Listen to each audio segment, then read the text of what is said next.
One thing that I really like about abstractions is what happens when one color crosses another color. It becomes this third color. Mm-hmm. And that's also a metaphor. I mean, there's so much stuff like you can still be you and they can still be they, but when you come together, you create something different and perhaps more interesting. Socially distancing with Mo Willems, the well-decorated author and illustrator from Northampton, and we are in the R. Michelson Gallery on Main Street in Northampton, being able to safely stay apart. I feel like I should just be up in your grill, because that's how I usually do it. I keep almost going near you, but no, don't go near. I haven't gotten a vaccine yet, have you? No, I haven't, and even after I do, I think I prefer this way of doing it. Yeah, I do too, actually. Yeah, it's better to be farther away from you. There's a new show that is open now on Main Street in Northampton at this beautiful gallery, and I think this is the third art gallery I've been to in a year. Wow. And yeah. I mean, and it really, the second I walked in here, same feeling I had when I went to Mass Mocha. It's like I can breathe again all of a sudden, just being surrounded by all this stuff. I miss it.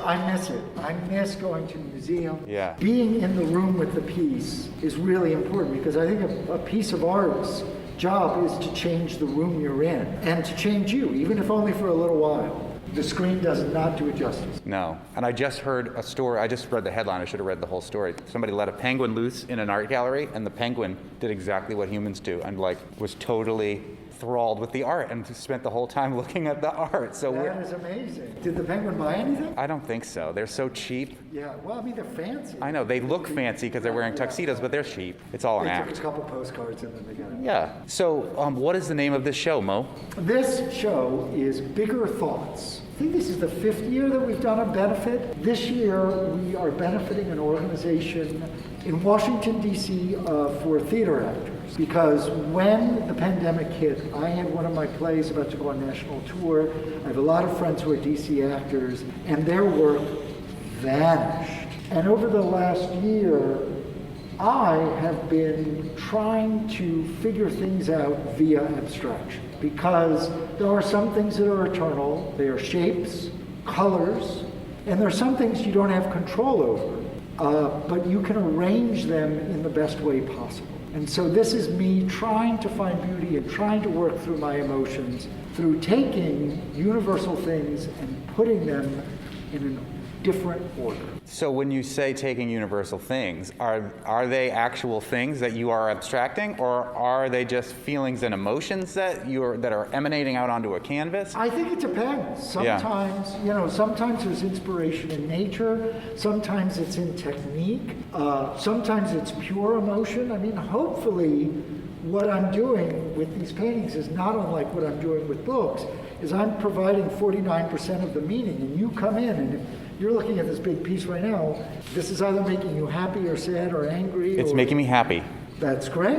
And it makes me feel like I'm reminded of sunsets and beaches. Great. And also some, I know that this probably isn't what you were going for, but like sort of that like indigenous looking eye from certain like depictions of eagles and things from the history of art in this country. That's interesting, So, yeah. For me, what was exciting about these shapes is how they interact. And I was thinking maybe about underwater scenes or beach scenes or bark or organic cells, how they connect. So does that mean I got it right? Did I get this one right? By definition, you got it right. If you said this reminded you of Mickey Mouse, you would be right, because that's what it's evoking. Let's take this one in particular. Do you actually remember? Are those the things you were thinking about when you were working on this particular one? Yeah, this was part of a series. I did a lot like this, and I think that's what happens is you find some shape or some connection, and then you explore it until you felt like you've explored it as much as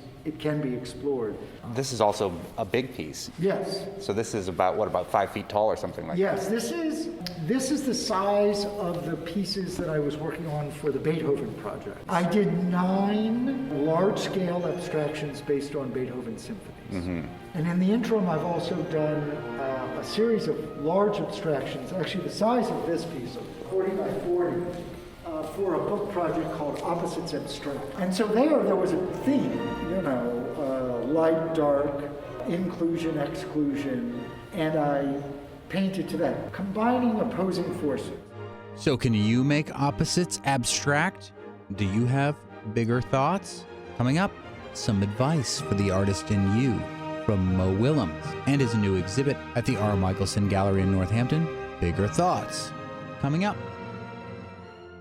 People know you, Mo Willems, from your work like The Pigeon and Elephant and Piggy. Have you always been working in abstraction like this, kind of behind the scenes, or when did this get to be something that you really took a deep dive on? Abstractions, and frankly, there are people who look at The Pigeon and think it is an abstraction. Because it's so simple.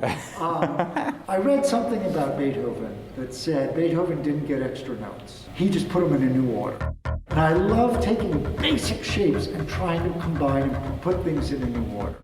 I think I first got serious about making abstractions about 7 years ago when we were living in Paris. Partially because there was an art store that made incredible paints. Yeah. And I could use them. It's freeing because while you're doing it, you don't know whether it's going to work out or not, and you don't care. And it's only after that you start to see something. And again, like these are a little bit more formal. These are basically maps. Yeah, they look like road maps. Oh yeah, right. Neighborhoods or parks. And I was thinking a lot about just empty streets and what is it that makes a city if there aren't people in it? And that's powerful. I mean, some of the photographs that have been taken over the course of the last year of iconic places like Times Square just totally empty. Exactly. And this, kind of in your abstract way, representing that idea. Why do you call them Bigger Thoughts? Well, I mean, that's the name of the exhibit, Bigger Thoughts. Yes, because the paintings are bigger. Oh yeah, that's one. These ones aren't, but these ones are. Yeah.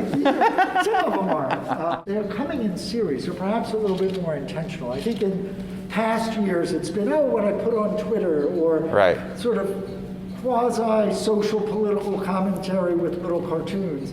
And these are more serious attempts at combining color and form and idea.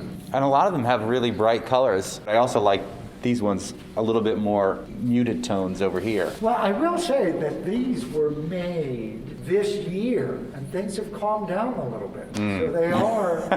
They're not as in your face. Exactly. Everything is sort of a question of going with the flow. Like, we don't have as many choices or as much ability to determine our fate as perhaps we once thought we did. And like these pieces here are just, I did a lot of studies on the history of numbers and letters and how they've sort of traveled over time. And then I started imagining what they would be like in the future, because I feel like when we think about evolution, we always think like we're done, but we're in the middle of it. So these sparked a dancer named Efrat Asheri, who is doing right now a dance piece for the Kennedy Center based on these drawings that will be out in the spring, I think. And I love that, because you've said many times, if you know how to write your letters and numbers, then you know how to draw. And so this is like taking that evolution to another level. And now it's inspiring other art with this dance. People may know that for the last over a year, you have been the children's artist in residence? The education artist in residence. The education artist in residence at the Kennedy Center. We've talked a little bit throughout the pandemic on how that's going. How's that going, and what's been happening now that hopefully we're starting to see a little bit of a light at the end of the tunnel here? Yes. This month,